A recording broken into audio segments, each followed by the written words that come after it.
The air inside the council hall of Vera Prime was heavy with the smell of alien flora, a faint sweetness masking the cold politics that played out beneath the glass-domed ceiling. Delegates from 27 species sat in concentric tiers, their voices reduced to low murmurs as the human envoy stepped up to the central platform. Ambassador Daniel Hayes had been in worse rooms, war councils that reeked of ozone after plasma fire, refugee chambers filled with the stench of unwashed fear, but this one was different. Here, the danger wasn't in the air, it was in the eyes. He had been sent not to negotiate peace, because there wasn't a war yet, but to prevent one.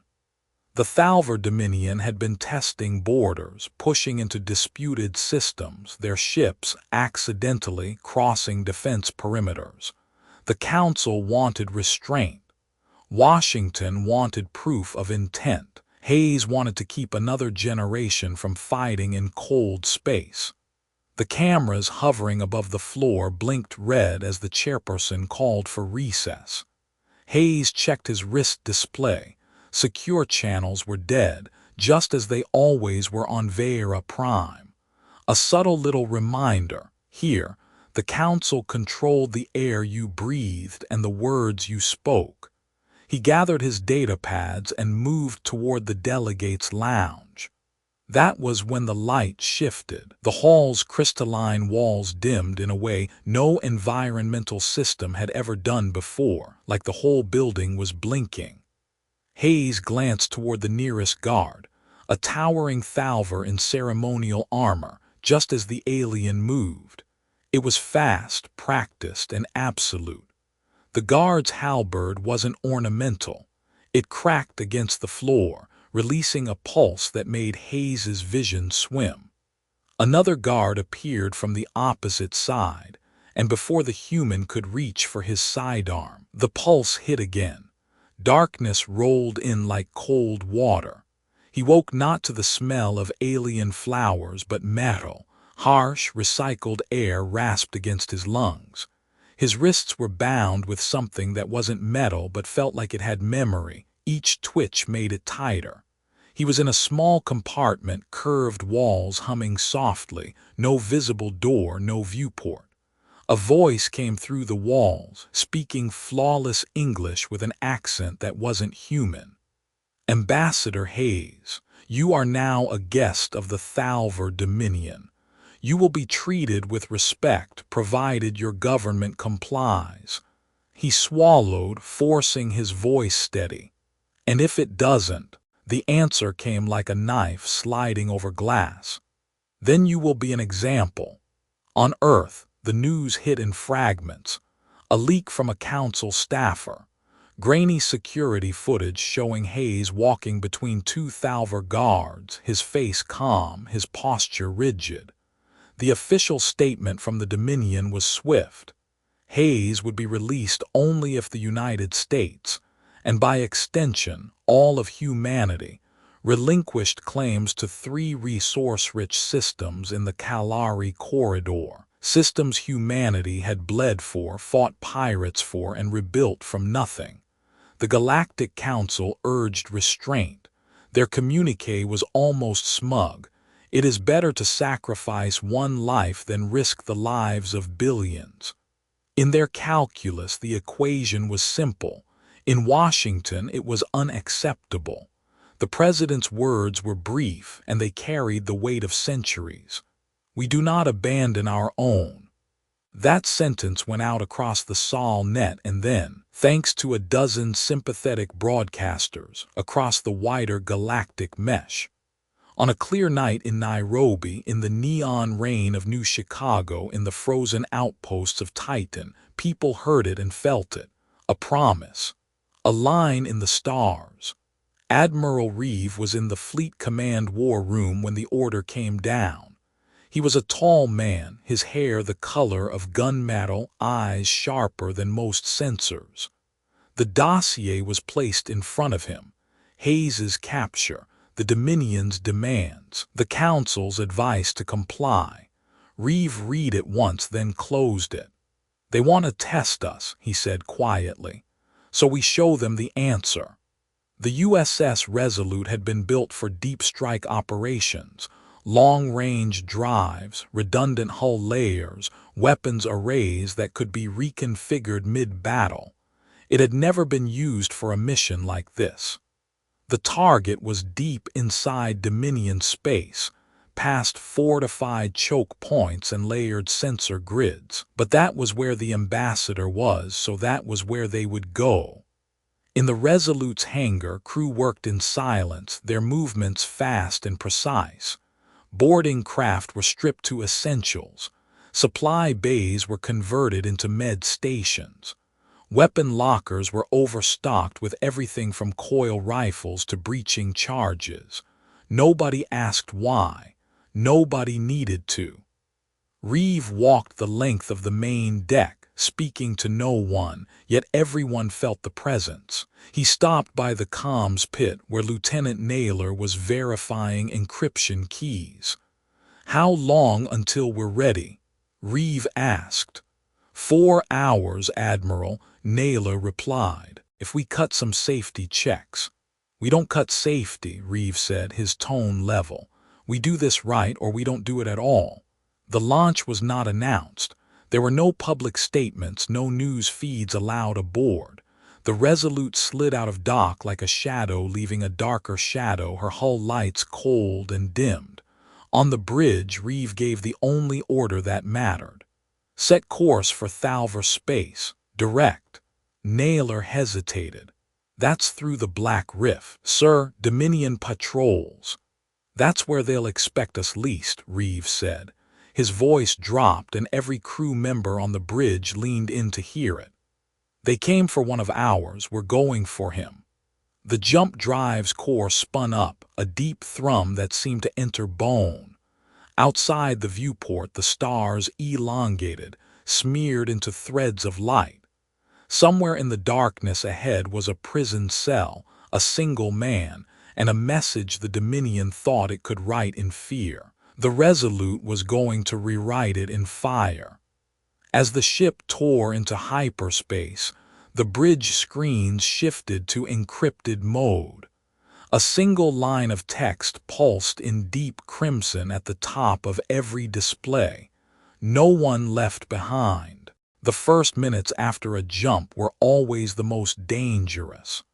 Hyperspace had a way of shifting reality just enough to make a human feel like they were still falling, even after the engines had gone quiet.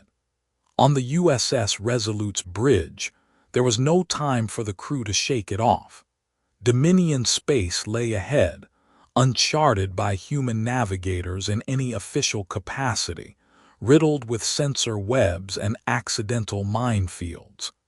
The Black Rift stretched before them, a swath of starless void where even the most aggressive traders refused to go. Rumor said the rift was haunted by the debris of 1,000 wars, its dark corridors patrolled by ships that never broadcast their names. Reeve knew better. The rift was a fortress without walls. The Dominion let the rumors grow because they were cheaper than building a blockade. "Helm, bring us down to 5% luminal," Reeve ordered. Silent running, all radiators cold. The temperature began to drop almost immediately, the usual hum of life support growing quieter. Metal contracted with faint groans like the ship itself was holding its breath. On tactical, Ensign Devora tapped in the first sweep, passive sensors only, listening for the faint pulse of Dominion patrol beacons. Nothing yet. That was worse than something. Lieutenant Naylor adjusted her headset, speaking in a tone meant for the Admiral alone. Command packet from SolNet came through the burst relay. High priority. Reeve skimmed the data in the corner of his display. Washington had confirmed the hostage was alive, last seen being transferred from Vera Prime to a Dominion facility codenamed Daggerhold. No exact location, but the encryption tags on the transmission matched Dominion military protocols used in the Corval sector. "That's 6 days at best speed," Naylor said, "assuming we don't run into trouble." Reeve didn't look up. "We will run into trouble, plan for it." It was the kind of statement that carried more weight than any battle order. On the Resolute, the crew had been drilled to expect things to go wrong, because in war, what went wrong defined you more than what went right. The hunt began in earnest when they intercepted the first signal. It was faint, buried in cosmic noise, but its cadence was too regular to be natural. Chief Analyst Mbeki called it out from the pit. Encoded Dominion ping, repeating every 4 seconds. "That's not a beacon, it's a patrol handshake." They traced it to a slow-moving object on the fringe of the rift, a sensor buoy.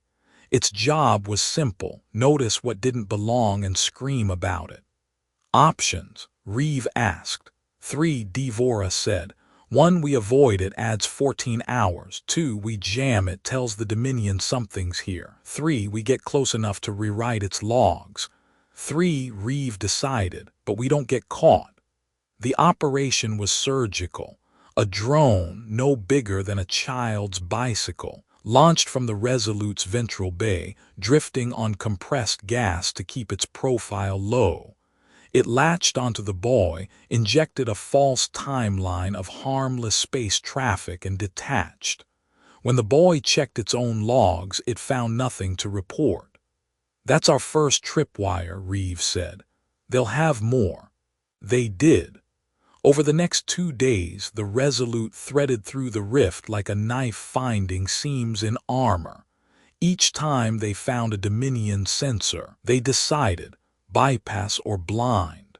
The balance was delicate: blind too many, and someone would notice a pattern. Bypass too many, and they risked being seen by a ship with faster reflexes than theirs. At the end of the 3rd day, a decision loomed. The Corval sector was guarded by the Aegis line, 5 Dominion destroyers rotating patrol arcs in perfect sync. A gap opened only every 12 hours, and it was narrow enough that any deviation in timing meant collision or detection. "That's a net, sir," Naylor said, watching the destroyers drift through their arcs. "Even if we slip through, they'll pick up our gravitic wake. Unless," Mbeki interjected, "we hide the wake inside something bigger." The plan was risky, but Reeve approved it. They would sync with the trajectory of a passing asteroid, matching its gravitic profile to hide their own. The asteroid's path would take them close enough to the Aegis line to feel the burn of their engines. For 12 tense minutes, the Resolute glided in the asteroid's shadow, hull shivering as Dominion scans brushed past. In that moment, the bridge crew didn't think of haze or the orders or even survival. They thought of the promise etched into the ship's mission: no one left behind, and how this was the only way to keep it. They emerged into open dark, unseen. The ship exhaled, its systems ramping up again. Somewhere ahead was Daggerhold, and the Dominion would not be expecting a human warship to reach it unseen. Reeve stood, looking out at the unbroken black. "We're in their house now. Time to let them know the door was never locked." The Dominion didn't know the Resolute was in their backyard yet, but the crew knew that wouldn't last.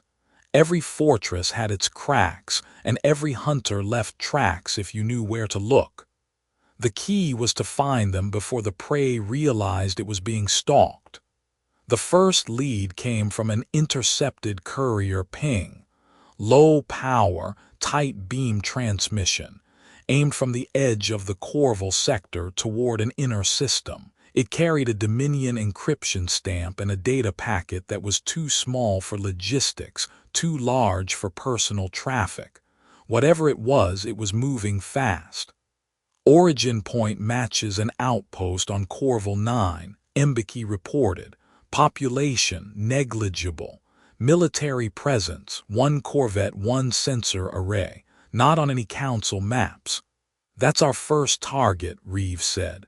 We don't destroy it. We take it apart until it tells us what we want. The crew moved like they'd rehearsed it 1,000 times. Weapons crews calibrated coil cannons for precision fire. Drone operators cued boarding pods with silent engines. Marines checked mag clamps and rebreathers. The Resolute's vector shifted, engines burning just enough to mimic a merchant ship drifting off course. At 40,000 clicks out, the Corvette finally stirred. Its engines lit in a bright orange flare, pushing to intercept. On the bridge, Naylor's hands danced over the controls. "They've locked sensors," she said. "No weapon charge yet." "They are curious," Reeves said. "Let's give them something to think about." The first coil round was a whisper in the void, a dense slug moving so fast it didn't register until it tore through the Corvette's starboard engine housing. No explosion, just a silent, violent shudder as the ship's momentum bled into the black. The second round took out its comms array before it could scream. "Boarding teams, go," Reeve ordered.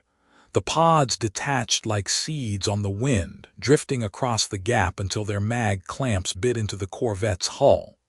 Plasma cutters hissed, and within seconds the Marines were inside. They moved room to room, swift and deliberate, weapons held low but ready. The few Dominion crew they encountered were stunned, not just by the speed of the breach, but by the fact that humans were here at all. It took 11 minutes. When the all-clear came, Mbeki was already pulling the ship's core logs. She projected them in the war room, navigation data, convoy schedules, and a locked file tagged with the Dominion crest for dagger hold. "That's it," she said. "We've got our location." "Coordinates?" Reeve asked. Her voice was steady, but her eyes gave away the weight of it. "Outer edge of the Ralon Belt, heavy fortifications, and sir, it's not just the ambassador, they're holding hundreds." The room went silent. Every face, from the most seasoned Marine to the youngest sensor tech, shifted in the same way, resolve hardening into something sharper. "Copy all," Reeves said. "Prep the Corvette for remote detonation. We're leaving nothing behind." The boarding teams returned, and the Corvette's remains drifted in the Resolute's wake. When the charge blew, it was a bloom of white light swallowed almost instantly by the rift's darkness. No one on the bridge looked away from their stations. Reeve turned toward the crew. "They know now, first blood's drawn, and we're not stopping until we've got them all." Somewhere deep in Dominion space, alarms were sounding. Commanders shouting into comms about a ghost ship tearing holes in their quiet sectors. But by the time they pieced together what had happened at Corval 9, the Resolute was already a shadow moving toward Ralon, carrying with it the certainty of more blood to come. The Ralon Belt was not a belt in the way most maps drew it. From a distance, it looked like a loose ring of rock and ice, a pretty halo around the dim star it orbited.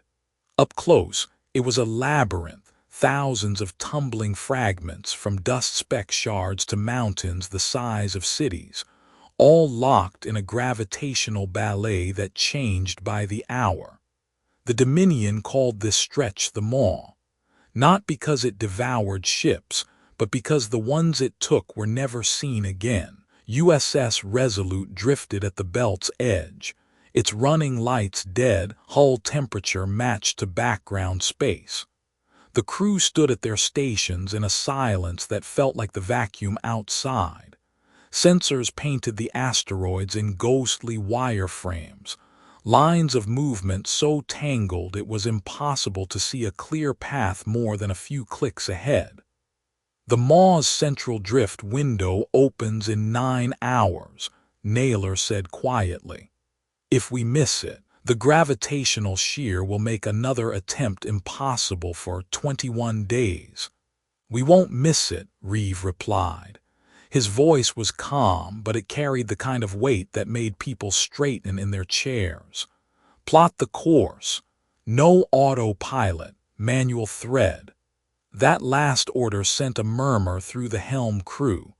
Manual threading meant one thing: absolute trust in human reflexes over machine precision. Dominion ships avoided the maw for that reason alone.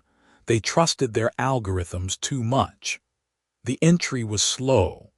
The first kilometer was nothing but shadowed giants drifting like lazy predators, each rotation sending plumes of dust spiraling into the dark. Beyond them, the smaller debris moved faster, skimming past the hull close enough to scrape paint. Every few seconds, the inertial compensators hummed as Naylor nudged the ship between rocks with a flick of her wrists. It was hour 3 when the first trouble came. A chunk of ice the size of a shuttle shattered against an unseen rock, sending a spray of lethal shards into their path. "Brace," Naylor called. Reeve didn't flinch. Bow shield to full, vent portside coolant. The Resolute's forward deflectors flared in a pale halo as the coolant burst into space, freezing into a glittering wall that caught the smaller shards before they could tear through the hull. The rest pinged harmlessly against armor. 5 hours in, the tension deepened. The maw's core currents were shifting, dragging them toward a narrow channel known among smugglers as the Scissors, 2 asteroid fragments rotating on perpendicular axes, their gap opening and closing in a heartbeat. "Timing window is 6 seconds, Devora said from tactical. Miss it and we're paced." Reeve's gaze never left the forward viewport. "We're not paced." The Resolute surged forward on a short burn, slipping between the spinning masses just as the gap reached its widest point. The portside armor scraped, an ugly metal-on stone groan, but they were through. The crew exhaled as one. They weren't alone. Passive sensors caught it first, a flicker of EM scatter too precise to be natural. Then the shape emerged from behind a tumbling boulder, a Dominion frigate running dark, blocking the exit vector. It hadn't been patrolling, it had been waiting. "Frigates powering up," Naylor said. "Weapons coming online." Reeve's orders came in a chain without pause. "Helm, Vector Delta 7, put that rock between us. Weapons, cold launch 2 plasma torps on my mark. Make them look like debris." The Resolute slid behind a jagged mass just as the torpedoes drifted free, tumbling like harmless stone. The frigate adjusted course to track them, too late realizing the heat bloomed seconds before they struck. The twin bursts lit the maw's shadows in orange fire, the frigate's hull venting atmosphere in a slow, lethal spin. They didn't finish it. No time. The debris cloud from the blast became their cover, masking their drive flare as they pushed for the belt's far edge. 9 hours after entry, the Resolute broke into open space again. The maw fell away behind them, its shifting chaos shrinking into a distant shimmer. Ahead lay the coordinates for Daggerhold, the fortress world, where Ambassador Hayes and hundreds of others waited. Reeve stood from the command chair, eyes on the distant speck that was their next battlefield. "Tell the crew, the hard part's over. Now comes the impossible." Daggerhold wasn't a planet. Not in the way most worlds were. It was a wound in space, an iron sphere wrapped in latticework fortifications, its surface buried under layers of gunmetal and shield arrays. There was no blue sky, no oceans, no mountains. Everything natural had been scraped away long ago and replaced with one purpose: to keep anything out or to keep everything in. The USS Resolute emerged from the maw into the shadow of Roland's dim sun, and there it was, hanging in the void like a clenched fist. The crew went silent. It was the kind of sight that made even veterans think about last letters home. "Scan," Reeves said. Devora's hands moved across her console. Outer defense ring, 36 orbital platforms, each with layered plasma and kinetic arrays. Rotating shield corridors, randomized pattern. Planetary guns, too many to count from this distance. "What about traffic?" Reeve asked. "Mostly supply haulers and Dominion gunships. They've staggered their arrivals, keeps a constant presence in every vector." On the holodable, Mbeki projected the full defense grid. It wasn't a wall. It was a shifting maze, corridors of open space constantly moving as the shield patterns rotated.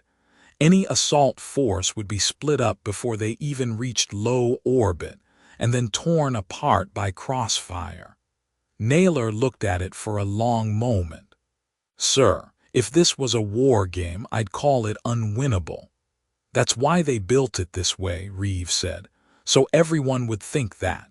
They needed a plan, and it had to be more than brute force. The Dominion had designed Daggerhold to repel fleets. What it hadn't been built for was a single hunter slipping inside." Mbeki found the first thread to pull, the supply haulers. Every hour, a heavy freighter entered a shield corridor on a timed pass, loaded with food, fuel, and replacement parts. The corridors opened for exactly 2 minutes to allow passage, then sealed again with overlapping fire arcs. "If we ride a freighter's wake," she said, "their sensors will mask our profile as turbulent, but we'd have to match speed within meters per second. And if they scan us?" Devora asked. "Then," Reeves said, "we make sure they don't live long enough to report it. The infiltration would have to be perfect. The Resolute would position itself in the debris field beyond the belt, wait for a freighter to pass, and then slide into the narrow gap between its massive engines. From there, they'd ride its approach vector into the corridor. That was only the first step. Once inside, they'd be facing low-orbit patrols, anti-orbital guns, and a planetary shield dome that could only be penetrated from ground-based generators, each one buried deep under fortress districts. To get to Hayes, they'd have to land strike teams in multiple zones, disable shield nodes, and open a window for extraction. Reeves studied the projection in silence, then looked up at his officers. "We're not here to take the fortress. We're here to take our people. That means we hit fast, we hit quiet, and when the Dominion realizes what's happening, we're already gone." No one spoke for a moment. It wasn't fear that held them. It was the weight of understanding. This wasn't a mission where survival was guaranteed. This was the kind of mission where success meant being remembered. In the hangar, the Marines prepped their drop craft, low-profile stealth landers stripped of everything except speed, armor, and a bay for evacuees. The medics stocked triage kits for more patients than they could carry. Weapons crews tuned their rifles with the precision of surgeons. Nobody asked how many would be coming back. Nobody asked if it was worth it. They all knew. From the bridge viewport, Daggerhold seemed almost still. But through the tactical feed, the crew could see the constant churn of patrol routes, shield pulses, and weapons drills. It was a living machine, and they were about to cut into it. Reeves' final words before the briefing ended were simple. "This fortress thinks it's the safest place in the galaxy. Let's teach it what happens when it holds someone we care about." Somewhere inside that iron world, Ambassador Hayes was waiting, and with him, hundreds of prisoners who didn't yet know the sound of salvation, was already on its way. The freighter came into view 12 hours later, a lumbering Dominion supply hauler with a hull like a floating fortress, its engines bleeding heat into the void in slow, steady pulses. It moved with the kind of deliberate pace that came from knowing every gun in the sector was pointed somewhere else. From the Resolute's bridge, it looked almost harmless, but through the tactical overlays, the freighter's approach vector was threaded between active kill zones, rotating firing arcs from orbital platforms that didn't care whether their targets were friend or foe. "Window in 90 seconds, Naylor said, her voice low. "Helm," Reeve ordered. "Bring us in under its port side engine wash. Match velocity to within 0.2 meters per second. No drive flare." The Resolute's hull creaked as the maneuvering thrusters pushed her into place, her black armor drinking in the freighter's exhaust glow until they were riding its shadow. At this range, the hauler's heat signature enveloped them completely. To Dominion sensors, they were turbulence. The first checkpoint came fast. A shield corridor shimmered into view ahead, layers of blue-white energy snapping open like the petals of a mechanical flower. The freighter slid in without pause, trusting the corridor's algorithms to keep its path clean. For the Resolute, it was a death gauntlet. Platform guns on either side tracked constantly, their targeting reticles drifting lazily, ready to hard lock on anything out of place. The crew held their breath as they slid in behind the freighter. The platform scans washed over them, high-frequency sweeps that made the consoles hum faintly. Then they were through, the corridor sealing behind them in a ripple of light. "First ring cleared," Devora reported. "Outer orbital defenses are behind us." The next obstacle was alive. Low-orbit patrol craft moved in a grid pattern, crisscrossing the upper atmosphere with overlapping scans. The freighter had clearance codes, the Resolute did not. "Patrol vector change in 90 seconds, Mbeki said. "If we break shadow then they'll catch us." Reeve nodded. "Noted. Weapons prep EMP flechettes microburst. No hull breach." The patrol came in on schedule, a pair of Dominion interceptors sliding alongside the freighter to run their scans. As their sensors swept toward the freighter's aft engines, Reeve gave the order. "Mark." Two flechettes fired from the Resolute's hidden bays, tiny, almost invisible darts that burst in a crack of electromagnetic static. The interceptor's scans fuzzed into noise for exactly 3 seconds. It was enough. By the time they recalibrated, the Resolute had dropped into the atmosphere. The view from the bridge shifted from black space to the swirling rust-and-iron skies of Daggerhold. Lightning storms raked the clouds, their arcs illuminating jagged cityscapes below, fortress districts with walls the size of mountains, their own guns tracking the skies. The drop zones had been chosen carefully. Strike Team Alpha would hit Generator Node East, buried beneath a manufacturing district. Team Bravo would target Node South, hidden in the heart of a garrison complex. Both had to be disabled within minutes of each other to drop the planetary shield dome. In the hangar, Marines climbed into their stealth landers, dark, angular craft designed to vanish into sensor noise. Their armor was matte black, their visors gold. No insignia, no names, just the mission. Reeve stood at the hangar threshold as the bay doors opened to the storm. "Get in, get it done, get out. The longer you're on the ground, the worse it gets." The landers launched in sequence, vanishing into the storm clouds.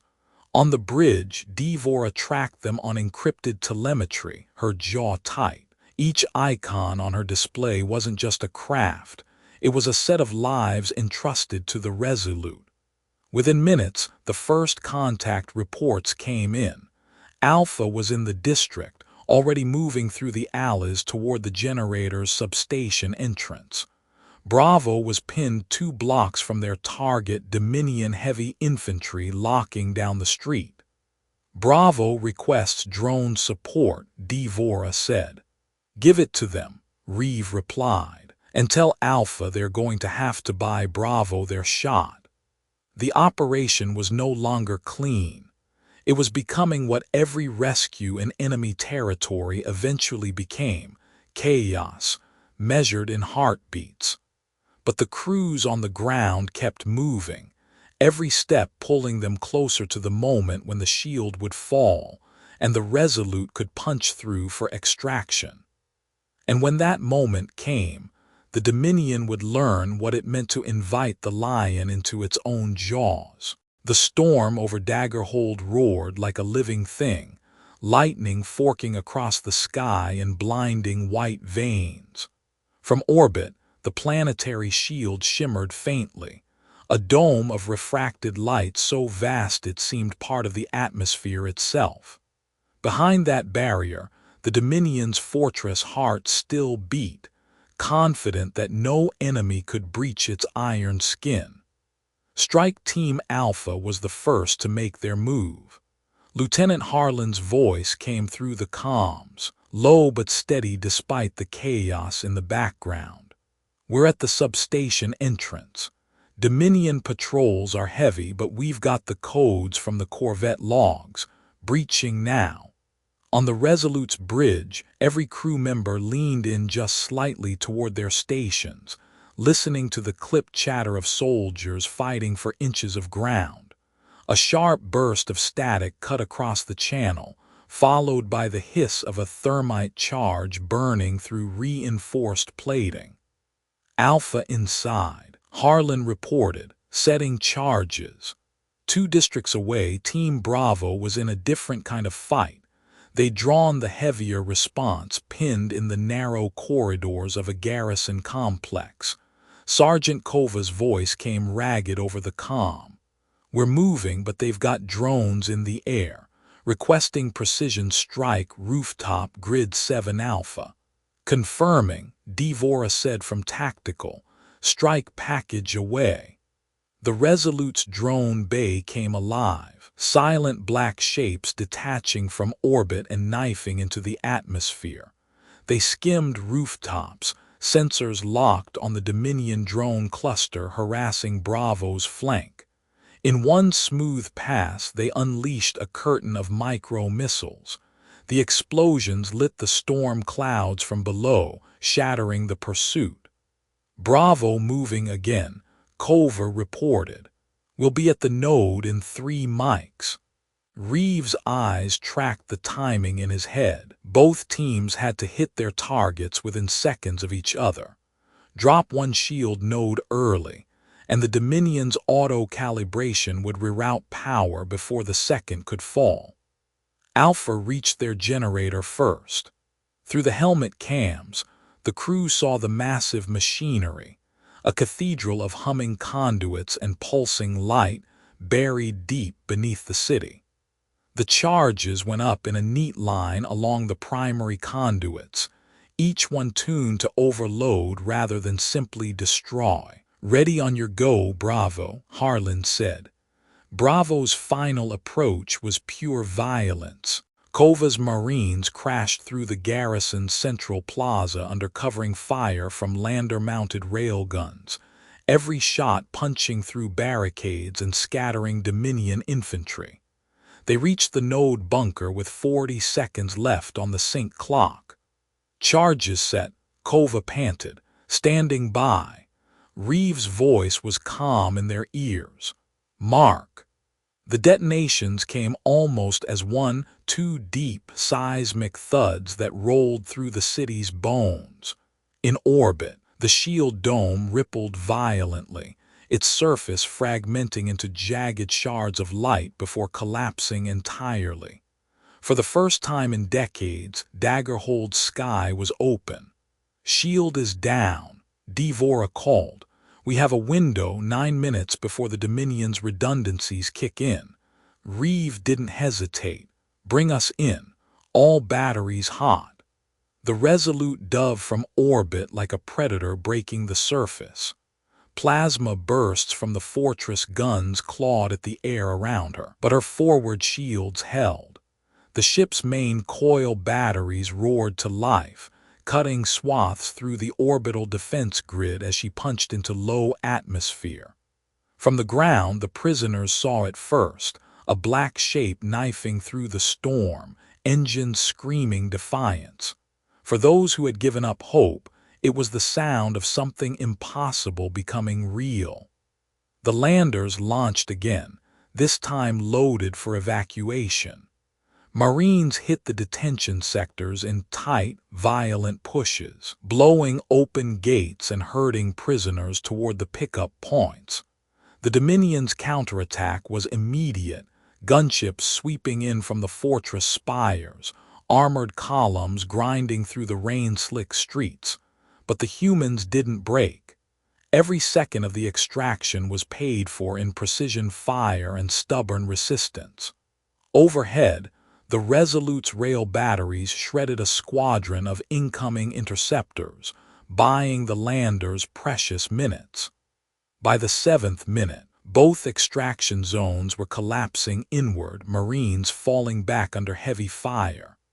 The comms were a storm of overlapping voices, calls for cover, confirmations of evacuee counts, medics shouting for space in the bay. On the bridge, Devora gave the final count. "We've got Hayes, and sir, we've got over 200 civilians on board." Reeves' jaw tightened. That was more than they had planned for, more weight, more vulnerability on the climb out. But there was no question. "Then we climb," he said. "Punch us through." The Resolute's engines flared, dragging the ship and her cargo of rescued lives up through the storm. Behind them, the Dominion's guns thundered, but for the first time their fire fell short. The shield was down. The fortress had been breached, and the Dominion would never forget it. The climb out of Daggerhold was never going to be clean. The moment the Resolute broke the upper atmosphere, Dominion comm channels lit up across the sector. Cruisers diverted from their patrol routes, carriers scrambled interceptors, and every remaining orbital platform turned to face the escaping human ship. On the bridge, the tactical map bloomed with hostile signatures. Red icons multiplied until they formed a near-solid wall ahead. "They're converging from every vector," Devora reported. "We've got 7 minutes until full encirclement." Reeve didn't raise his voice. "Then we don't give them 7 minutes." The plan to break free wasn't brute force. There was no winning a slugging match against a fortress fleet. Instead, Reeve turned to the history that had shaped the fleet's doctrine. In every war humanity had fought, on Earth, in the colonies, across the stars, the same principle had applied. A smaller force survives not by overpowering the enemy, but by making them react to the wrong thing at the wrong time. "Launch the corvette decoy," he ordered. From the Resolute's ventral bay, the captured Dominion corvette, patched just enough to run, detached and burned hard toward the maw. It transmitted a scrambled distress beacon using Dominion codes, a false report of enemy infiltration at the belt. Predictably, a third of the blockade broke formation to intercept. It was an old lesson from history, the diversionary feint that saved armies from annihilation, from Thermopylae to the Pacific Theater to the Siege of Vega. You didn't have to win every battle, you just had to choose the one that mattered. The gap it created was narrow and closing. The Resolute surged toward it, her engines howling under the strain. Interceptors streaked in from the flanks, their plasma bursts raking the shields. "Forward shields at 60%, Naylor called out. "Hold them," Reeves said. "Every second they are still green is another second we keep our people alive." Below deck, The rescued civilians and Ambassador Hayes huddled in the evac bays, guarded by Marines who had no intention of letting them fall back into Dominion hands. Some of the prisoners were too weak to stand. Others were still in shock, unable to process the sudden shift from captivity to the chaos of battle. One young girl, no older than 10, clutched a fleet ration bar as if it were the most precious thing in the universe. Ambassador Hayes, despite his exhaustion, moved among them, reassuring in a voice that carried the quiet authority of someone who had spent a lifetime in diplomacy. "You're safe now," he told them. Not because the Dominion allowed it, but because humanity does not leave its own behind. On the bridge, Devora's console flared with new contacts, Dominion heavy cruisers swinging wide to cut them off. The largest of them, a spear-shaped warship bristling with rail batteries, moved directly into their escape vector. "Sir," she said, "they'll be in firing range in 30 seconds. Reeves stared at the display for a beat, then made his choice. "Divert main power to forward guns. Helm, put us nose to nose with her." The crew didn't question it. They'd been taught that in the worst moments, resolve wasn't the absence of fear. It was the decision to act anyway. The Resolute's forward coils spun up, the deck plates vibrating as they reached critical charge. At the exact moment the Dominion cruiser fired, so did the Resolute. Her slugs tore through the enemy's shield envelope, punching deep into her reactor core. The cruiser bloomed into a silent explosion, the shockwave rocking the Resolute but clearing the path ahead. "Path's open," Devora said. "We can make the jump." The ship's drive roared to full burn, the stars ahead elongating into streaks of light as the jump capacitors charged. In those final seconds, the comms filled with Dominion chatter, orders to pursue, threats to reclaim what was taken, but none of it mattered. The instant the drive engaged, the war fortress and its fleet fell away into nothing. When the stars steadied again, they were in deep interstellar black. No pursuit, no alarms, just the thrum of the engines and the quiet realization that they had all made it out alive. In the silence that followed, Reeve turned to his crew. "We came for one," he said, voice steady but low, "and we left with every soul we could carry. That's who we are, that's why we fight, and that's why they'll never truly understand us." It was more than a rescue. It was a statement rooted in centuries of human struggle, that worth wasn't measured in territory held or battles won, but in the lives you refused to abandon. From the ancient fields of Gettysburg to the void over Daggerhold, that principle had carried through every generation. You protect your own, and in doing so, you tell the world who you are. Somewhere out in the dark, the Dominion would be rebuilding, plotting, vowing revenge. But for now, on the USS Resolute, the crew stood together in the knowledge that they had done the one thing no fortress, no empire could ever stop. They had brought their people home,